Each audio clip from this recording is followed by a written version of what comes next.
படுத்தினார். நீங்கள் மேன்மை அடைவீர்கள்.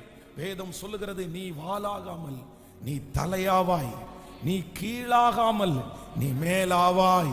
கர்த்தரிடத்திலே ஒரு பெரிய அபிஷேகம் இருக்கிறது. கர்த்தர் உங்களை மேன்மைப்படுத்த போகிறார். எல்லாருக்கும் முன்பாகவும் கர்த்தர் உங்களை கொண்டு போய் கர்த்தர் நிறுத்துவார். மறுபடியும் நீங்கள் அவர்களுக்கு முன்பாக நிற்பீர்கள். உங்கள் சொந்தங்களுக்கு முன்பாக நிற்பீர்கள். அவமானப்படுத்தி அனுப்பினவருக்கு முன்பாக நீங்கள் நிற்பீர்கள். உங்களை குறைவாய் பார்த்தவர்களுக்கு முன்பாக நிற்பீர்கள். அப்ப சாதாரணமானவர்களாய் நிற்க மாட்டீர்கள்.